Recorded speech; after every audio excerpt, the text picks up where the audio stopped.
If you want a job done correctly, you do it yourself. But not in the case of Friday Night Smackdown. You certainly do not DIY it. Welcome back to the channel. Smackdown Quarters, February 21st, 2025. They brought The Rock back for the big pop. And then DIY, pop the balloon. Not just any balloon though, a hot air balloon, Johnny Gargano. We got a hard crowd tonight. Well, he and that big cheese wannabe, Tommaso Ciampa, they sucked all the air out of this crowd. We've got The Rock in quarter 8, The Rock doing Rock things, albeit the guy might suck these days, but he's still The Rock, okay? Rock can come out and cut 100 bad promos in a row. He's still The Rock. He's still Dwayne Johnson. He's still a draw. DIY could come out and cut a million great promos. They're still bums. They're still nobodies. And this rating proved it, guys. I mean, look at these quarters here. We'll get to the DIY part in a minute, but they lost 502,000 viewers from when The Rock came on till he left and DIY came out. I mean, Jesus Christ, 502,000 viewers.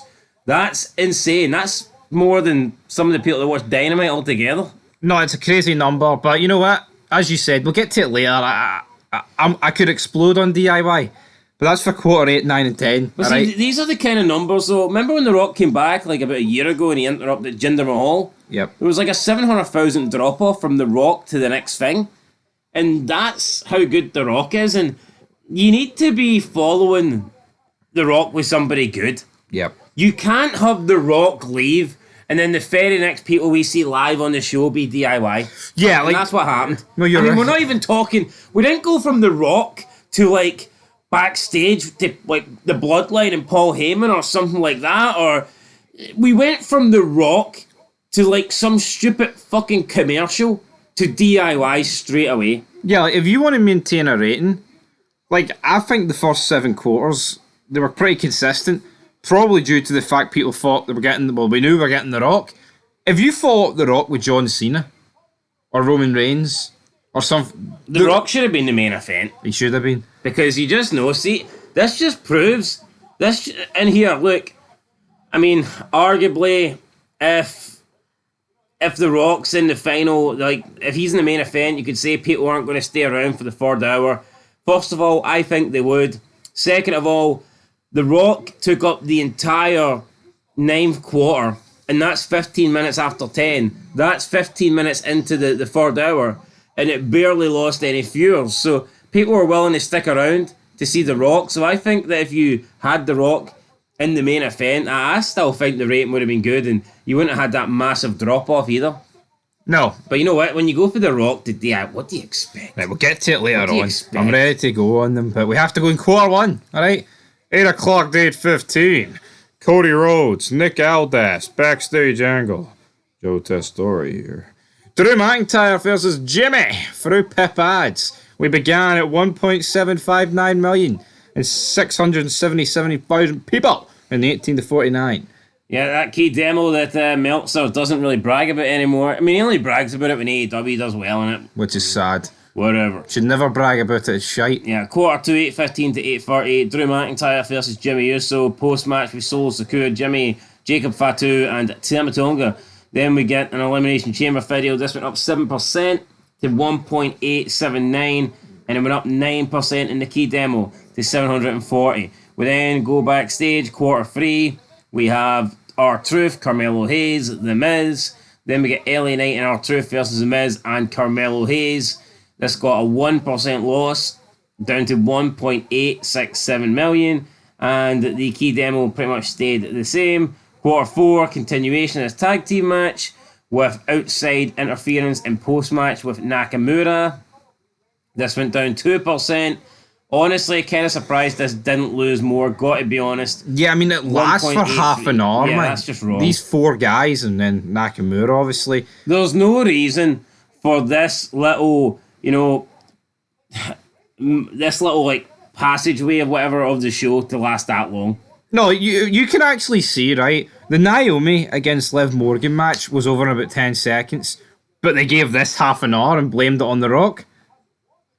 I don't get it. Anyway, quarter 5, Tiffany Stratton and Nia Jax live promo, followed by Candice LeRae versus Tiffany Stratton, up 1%. Do not know how. And up 1% in the key demo. Very consistent though. Look at these numbers are so consistent up to this point. Yeah. I mean, you gotta give them credit. Everyone must just be sitting there just waiting for The Rock. That's what it's got to be. That's what we did. True. Quarter 6, Candice LeRae versus Tiffany Stratton continues. Post-match with Nia Jax, Trish Stratus, Charlotte Flair make the save. Damien and Cody Rhodes speak backstage. Braun Strowman and Damien speak backstage. Angle, buddy. Elimination Chamber video. Again, no real gain here. Just up 3,000 and viewership to 1.845 million. Up 5% in the key demo. Very, very consistent numbers here. We're going to quarter 7, 9:40 to 9:45 p.m. We get Naomi, Bianca Belair, Alexa Bliss promo, Naomi, Belair, Liv Morgan, Raquel. Then we get Chelsea Green, Piper Niven, Nick Aldis. So this is, a big chunk of women in here, and we lose 7%. Now, has it got anything to do with the women? I don't know. But it went down to 1.72 million, and it went down 9% in the key demo. So a bit of a drop off here. You can blame these people if you want, but the women before that didn't lose out, so I don't know. Maybe it's just a coincidence at this point. Who knows? Who cares? Let's move into what matters. Of course, 9:45, 10 p.m. The Rock live promo, 1.951 million, an increase of 13%, almost hitting at the 2 million mark. And in the key demo, 812,000 viewers, up 20%. Now look, this is obviously a big increase. Rock on his own, quarter 8, full 15 minutes, nobody to blame but The Rock. It was The Rock on his own, doing his thing, 13% up in viewership, 20% up in key demo. But it's still a little bit disappointing in my eyes that The Rock at like the top, that key moment, quarter 8, didn't break the 2 million mark. I think, to me, that's a little bit disappointing. It is, but what I would say is, I feel like... No ad break either. No ad break, but I think a lot of people who tuned in for The Rock were already a part of the other 7 quarters. Obviously, he pulled 231,000 out his arse, because Dwayne does what Dwayne does, brother. But I think the true number for Dwayne is seen in the quarter 10. Now, obviously, 3 hours, they do die, right? It does drop off. I would say the true number for The Rock is probably about 350 to 400k. So you think what they lost from quarter 9 to quarter 10 is the amount of people that were tuning in solely for The Rock? I would say so. But obviously, I am going to have to factor in the basic 3-hour decline that happens. But I mean, come on. I still think you should be able to get 2 million here. No, you should, but the problem is people didn't know what we were getting. You didn't know if it was going to be New Orleans. He did announce that. Or if it was going to be storyline. But let's be honest, folks, this fucking sucked. It wasn't good. True. I thought we were just getting some random New Orleans WrestleMania venue type shit. I want your soul. Anyway, quarter 9, 10 o'clock, 10:15, Rock Cody live promo. This went down 3%. So it went down after Cody came out. Yeah, maybe people didn't like the grooming. Maybe people didn't like the molestation going on for The Rock. But you would think a promo would be better when you add a second person, because as good as people can be promoing, like, it just feels like it means more when there's 2 people. Yeah, but there, we can remember everything The Rock said. Do you remember one thing Cody said? I don't really think Cody said much, to be honest. No, he didn't, but you could argue the less he said, the more you should remember it. Yeah, I think he mentioned my title. This is my title, Dwayne. My title, Dwayne. Anyway, 3% down. I can satisfy your wife, Cody. 1% down in the key demo, so not a big drop off. But you want to hear a big drop off? Quarter 10. Listen to this. DIY live promo. DIY versus Pretty Deadly. Post match with Street Profits and the Motorcycle Machine Guns. Down 24% on quarter 9. Down 29% in the key demo. 1.449 million. Compare that to quarter 8 that had The Rock in it.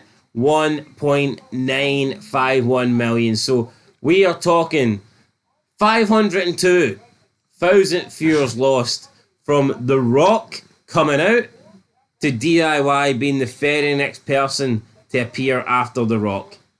And you can only blame DIY. There was nobody else. It's a hot crowd tonight, guys. We didn't go backstage. We didn't do any of that shit. We went from The Rock asking Cody Rhodes for his soul, to Johnny Gargano coming out and saying, it's a hard crowd tonight, guys. And that's 502k down the drain right now. Most people, right, would have struggled to follow The Rock. We're not delusional, right? I mean, if you put most people on here, they're going to have a big decline. But see DIY, I'd release them. I would. They should be stripped of the belts because of this immediately. No, I mean... No, because this is a trend, right? They've always got the worst quarters. I mean, look at their fucking views. We looked at it. Was it 68,000 views in 3 days? Is that that's bogging. Is it a possibility that The Rock picked DIY to follow him because he wanted the numbers to look as good for him as possible? So he wanted the biggest drop-off? Because if you wanted a big drop-off, that's what you would do. You would have DIY follow you. Yeah. No, you would like. I mean, that's the perfect drop-off. Boost the numbers of Dwayne, boost his ego, but... Yeah, 11:15 though, let's move on. 10:30 to 10:45 p.m. We got John Cena video. Just a John Cena video that was crap. I can't even claim it was John Cena. It was just a highlights package for a couple of chamber matches and 15 years ago. Fantastic. Not. Better Kevin times. Owens, Y promo. Then we get entrances. Down 6%, 1.358 million. And in quarter 12, last quarter, 10:45 to 11 p.m. It was Jacob Fatu and Solo Sikoa taking on Damian Priest and Braun Strowman. I felt this match felt short to me. I felt like this match was definitely hampered due to The Rock. But then again, you know what it seemed? You know what it felt like? It felt like instead of reducing anything before The Rock, they just decided to cut everything after The Rock. Except for the only thing they cut before The Rock was that Liv Morgan match that happened directly before The Rock came out. Yep. But it's like, why didn't they cut anything from the whole Tiffany Stratton thing, which dragged on? Yep. Why didn't they cut anything from that LA Knight R-Truth tag match? Yep, ridiculous. I mean, maybe it's just a case of, right, we want The Rock appearing at... Then he didn't even appear at the top of the hour. Well, I mean, he did, but his promo started at quarter 2, so it's a tough one, but... See, if you're going to get The Rock, man, you should have him throughout the night, shouldn't you? Yep. Like, I get it, right? If you see The Rock earlier, then I guess people might be like, oh, well, I'll just tune it, I've already seen him. But see, once we see him in quarter 8, see quarter 12, it should be The Rock backstage talking to somebody. I mean, something. Yeah, you need to add... We've seen his car pull up, why not see it pull away? Absolutely. Drink that tequila and drink driving like The Rock does, apparently. Yeah, why are we not seeing The Rock interact with the Bloodline? What? No, but new Bloodline? why is DIY not getting pulled for television? No, let's have an adult, serious conversation here. This is a trend. Because Triple H has got his nose up Johnny Gargano's ass. That's the only obvious answer. Like that's... No, but this is unacceptable, right? Fucking take Dwayne out of it. It is a massive... Like, even compare the fucking number to quarter 7. They've lost 270,000. They're shite. And that's to a bunch of jobber women. They're crap. DIY. Do it yourself. Yeah. No, it's just unacceptable. These guys... I mean, 68,000 views, man. In like 3-4 days of their clip. They should not be in WWE. Oh, NXT Black and Gold. There's a fucking reason McMahon didn't book these guys, man. Johnny, we got a hot crowd tonight, guy. And why are they hot? It's for fucking Dwayne. Yeah, they ain't fucking hot for you guys, that's for sure. Absolutely. You talk about a cool down, Jesus Christ. I know. Like, fucking Just turn hell. them to Antarctica. I know. Absolute crap. Anyway, that's your SmackDown quarter ratings. DIY absolutely suck. Let's just put that I mean, put it this way. This is one of the biggest drop-offs in ratings you'll ever see. See, when you take away, like, lead-ins, it doesn't get much bigger than this. No, this is bad. Like, this is fucking horrific. This is a car crash. Yeah, we'll see DIY on SmackDown next week, guaranteed. Nothing will change. They need to fill 3 hours. See, if The Rock was there every week, though, and he's the final boss or a TKO board, Rock should kick off SmackDown next week and be like, 2 jobbers followed me, and they butchered the fucking ratings, so I'm going to leave them in a bloody mess. Would that not get people to tune in? It'd be the highest quarter they'd ever be a part of, getting battered by The Rock. Johnny Gargano getting the shit beat of him by The Rock. Easy there, big fella. Yeah, big rock. Anyway, guys, that's it. This video's about to hit rock bottom. Till next time, peace.